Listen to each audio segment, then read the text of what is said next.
you want about Zoomy Caroline Street, the man. I got a 2.5-story wood occupied multiple dwelling. I got heavy fire the second floor, Charlie side.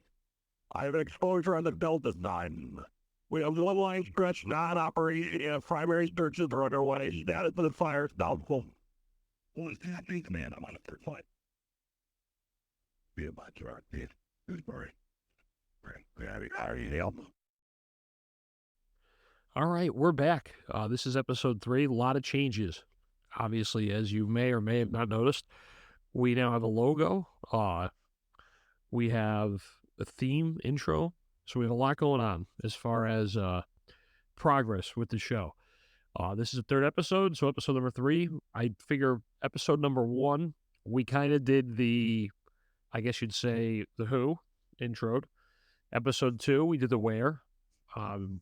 Derby and my system and how we volunteer here. And now we're on to episode 3, and I kind of want to call this one the why. And what I mean by the why is, why are we doing this? Why do I feel this is important? Why are we here, basically? And I'm excited. Let's get through this episode. So a couple of notes. Next episode 4, is going to be our first guest appearance. So that's another thrilling avenue, which we're going down in the podcast realm. So for this episode, like I said, let's talk why. Like, why am I here? Why do I feel this is important? And I'm going to bounce back and forth between being chief in 2 different organizations. So as I mentioned in the earlier show, I was the chief of the storm ambulance in Derby, which is that provides all EMS and rescue to the city. Then I was the fire chief and the assistant fire chief. I became the assistant chief in the ambulance corps at a much younger age. I actually became assistant chief in 2006. And I did about 6 years as the assistant chief, then a few years as the head chief before becoming assistant fire chief. And I really, now, I hate to say I regret my time as the ambulance chief because I wasn't ready. I definitely, I was way too young, way too naive. All I wanted to do was argue and fight with everybody and kind of wave the flag that we were better. And I regret that now because I think I spent a lot of time, keeping the organization. I think back as I look back because we could have probably evolved. We could have made some better decisions to move forward, but just kind of too young and too naive to think that far ahead. But also, the old saying, right? You don't know what you don't know. We didn't know. And I feel like if I had the chance, if I was do the ambulance thing again, and be chief of the ambulance corps, rather than looking a month or 2 down the road, I would look a year or 2 down the road. And I think that's something that kind of comes with age, right? When we were all young, we all, I know there's a great meme of the Incredible Hulk tearing apart a city. And it's like, 90s firefighters back in the day. And then you see the Incredible Hulk with the glasses and Endgame. And it's like that same firefighter now trying to tell you how you're delinquent in your target hazards. That's how we were, though, right? When we were young, we were a lot more crotchety. We are older. We have more wisdom, a little longer in the tooth. So we kind of plan things differently. So I kind of took that as a stepping stone. So finishing my tenure as chief in the ambulance corps and preparing to jump to the fire department side of things, I feel like that was something that I evolved, if you will. And the other thing was, when you were running the ambulance corps, you had a little bit of a shield, right? I can keep making Avenger analogies all day. You had that shield. You, as much as you were the ambulance corps and you still, you guys ran the operations, technical rescue operations, EMS operations, the fire chief is always kind of above you. You have a little bit of insulation from the actual level of command. Because obviously in a unified command, in Connecticut, the fire chief is in charge and it trickles on down. So even though we were running operations, you still had that insulation, that layer of we weren't overall in charge. Now that I'm the fire chief, that's the assistant fire chief at the time, that's totally different because now, the buck stops here. There's nobody, I hate to say to drop the blame on, but there's nobody to insulate you. The decisions that were made, the roads that you went down, you were left to your own consequence. So I think that was definitely kind of an eye-opener, and it was something that I thought about a lot because I didn't know how to prepare for that. I mean, think about most volunteer departments. What training do you get? Besides, I hate to say state certifications, right? Like we all took Officer 1, Officer 2, and it prepared you for different levels. But what training do we really give our volunteer officers to separate them from the firefighters? Most training in the volunteer organizations is designed to be, task orientated, right? We're stretching lines, we're throwing ground ladders, we're doing stuff like that. We're building rope systems. But how much command training do we do? How much, command and control training do we do? How much officer training do we do? When I do my presentation, as much as it's all incident based, I have a couple slides that I bring in what sinks most ships in the volunteer world, and even in the career world, is HR, right? Personnel management.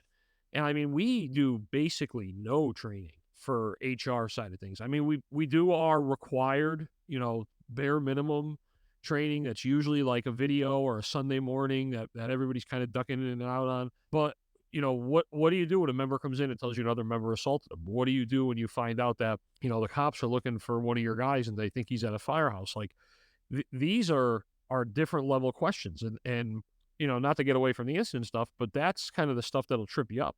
We always say in the fire service, sometimes the fire is the easiest part. And it is true, especially in leadership roles. Fires are kind of easier most of the time than what you could run into on the administrative side. But I started trying to prepare myself. So, I joke. The first thing I did is I went on Microsoft Publisher and I made myself a tactical worksheet, right? I made a little tactical worksheet. I printed it out. I went to Staples. I had to put on a nice heavy cardstock, spared no expense, and put it in a clipboard in my car. Put a couple of reference materials in there too, like the NIOSH guide, the OSHA shoring guide, a couple of checklists, things like that I thought I might need. I actually got one of those little bins at Staples, like those little plastic bins to copy the SOPs, random paperwork, if you will, that the department ran off of just in case I needed it while we were on a scene or while we were on a call. A couple of pens and pencils, some dry erase markers, and bam, that was it. We don't have a command board. Every chief doesn't have one because we, different systems, right? We still respond in our personal vehicles. So I was like, first of all, they're ridiculously expensive they're huge, they're expensive, and where do you put that in the back of your family car? Bad enough you got gear back there, bad enough you got stuff like that. Now you want the command board. So we only have one command board. It's in the back of the chief's vehicle. And it becomes a problem if the chief's out of town or the chief's at work in his day job. We don't have a command board. We rely on a neighboring town. So, I wanted something that I can make that I can carry in a clipboard. So if I had to run an incident, I could do it. And I made them for different incidents. I made one for a technical rescue, one for a hazmat, one for a structure fire, right? The three kind of, big ones that we'd have to respond to. And they work great. They were simple. I've shared them. My replacement still uses them.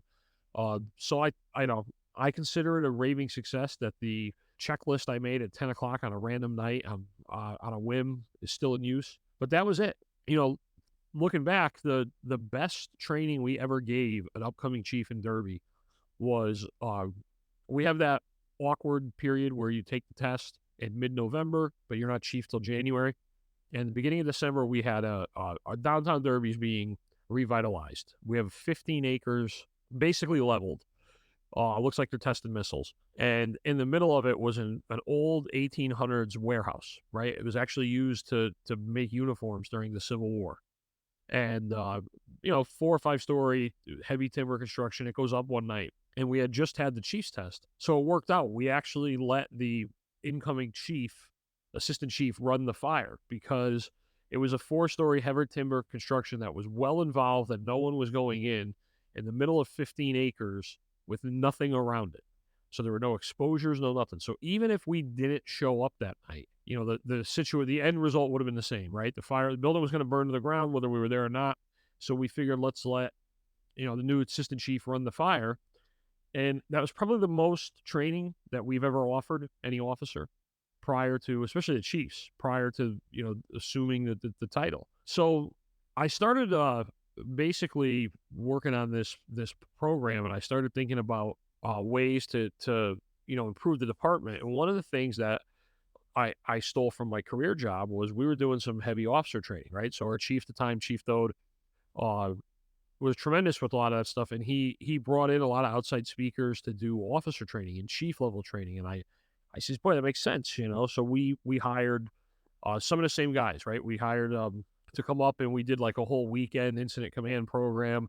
We did a lot of hands-on stuff, and it worked very well. And the amazing thing was, shortly after that, we actually had an OSHA inspection, and it was like a complaint about gear that was unfounded. And that, for those of us who are in Connecticut, right, you have the dreaded OSHA form, and it's the checklist that OSHA uses when they come into a fire department. And they, one of the things on there is your officer training, and it wants to know your officers, how many of them there are, what you have any, criteria, what level training, and do you do additional training? And fortunately, we had just done 16 hours of additional training, a couple of months earlier. So it was kind of like, luckily, we were like, oh, thank God we didn't have to worry about that. But moving forward, I said, we need to keep the training for the officers and the chiefs up. And, we were able to do that in different ways.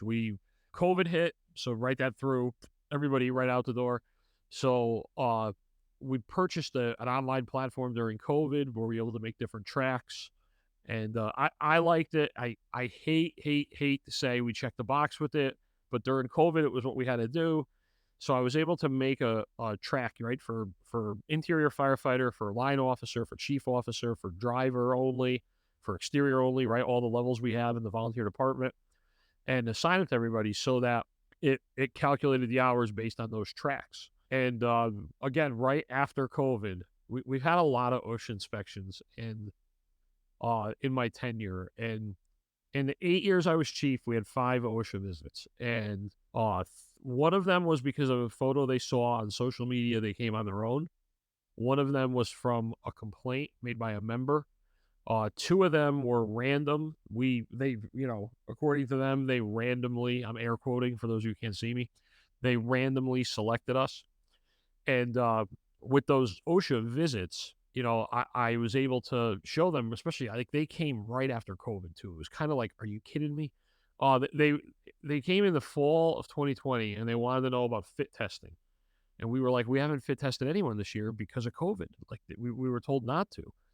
And, it kind of just, it was one of those things. It was like just getting kicked when you were down. It's like, we just finished COVID, we were kind of coming out of it, and here comes OSHA, and they're like, oh, we want to see all your training hours.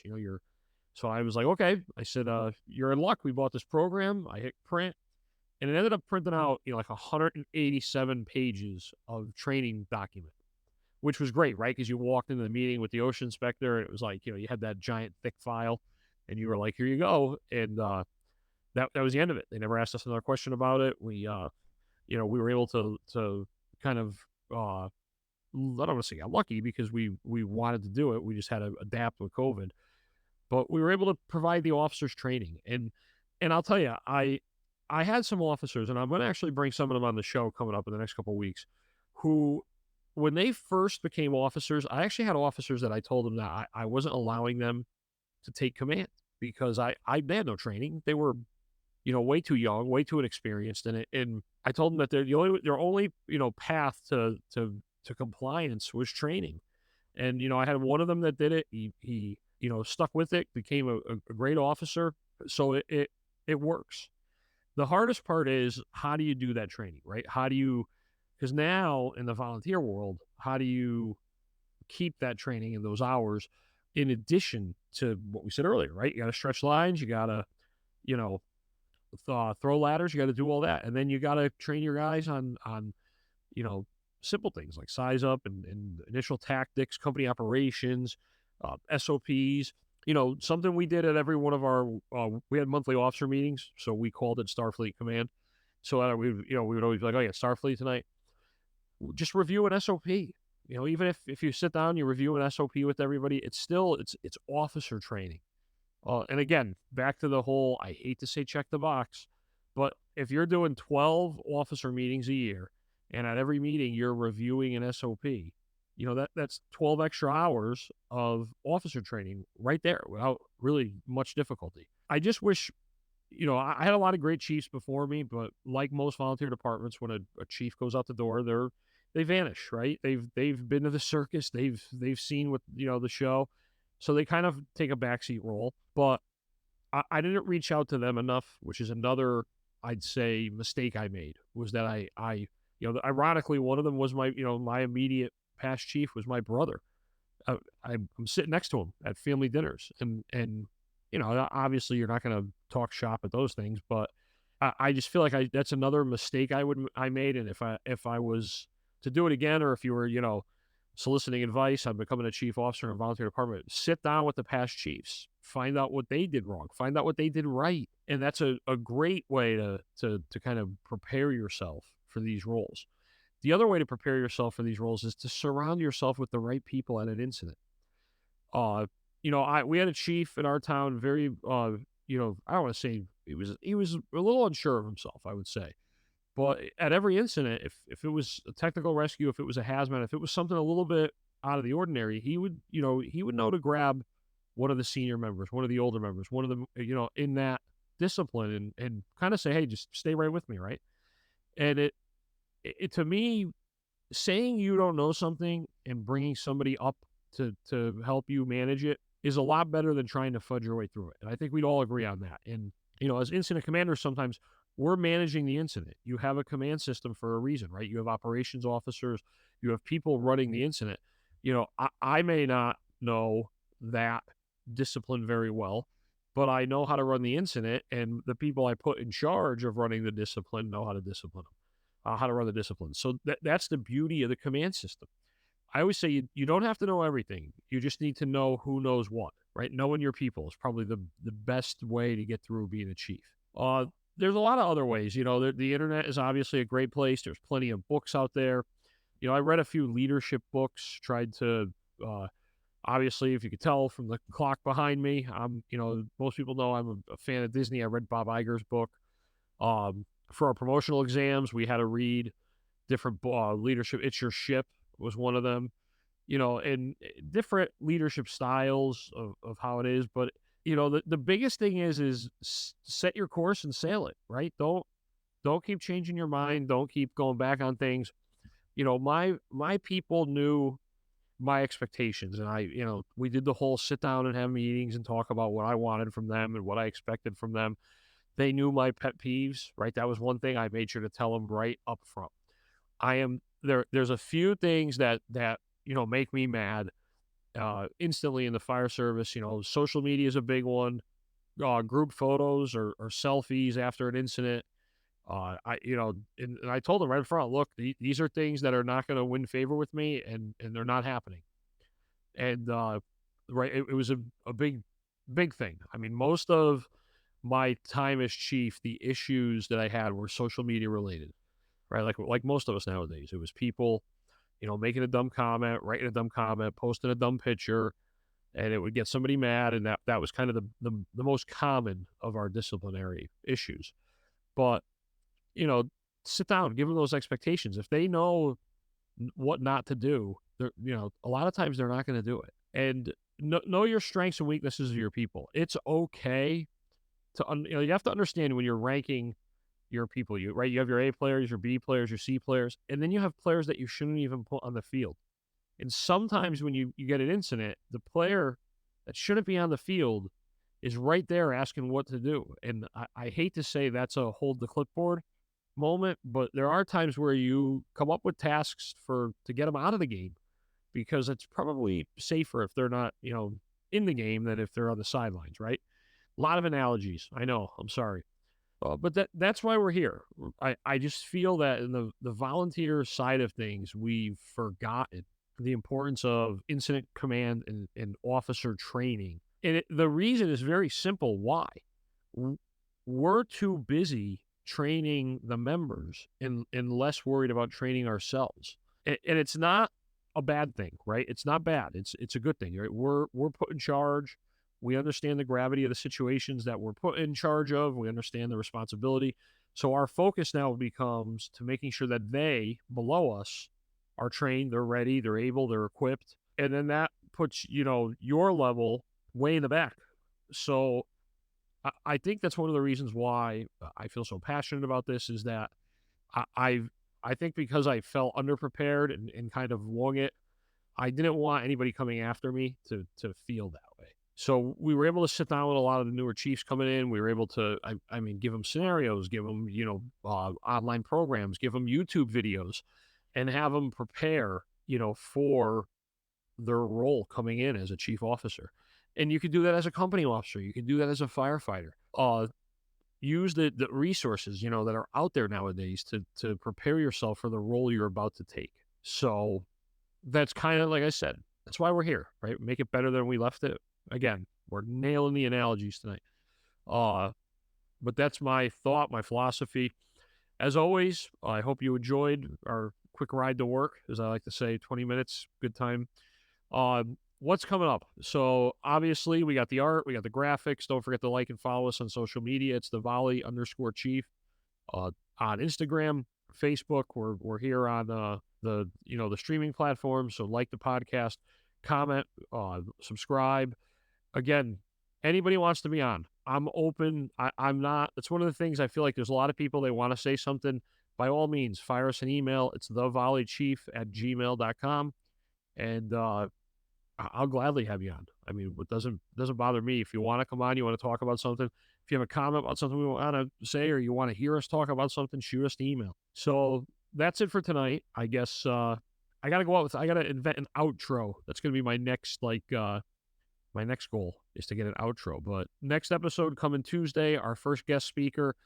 It's not a jaw-dropping celebrity guest speaker, but it's kind of why I'm here and how I got into the training program. So I thought he'd be a perfect person to be on. So stay tuned to the next episode. Thank you as always. This is David Lenart, the Volley Chief, and we'll see you at the big one.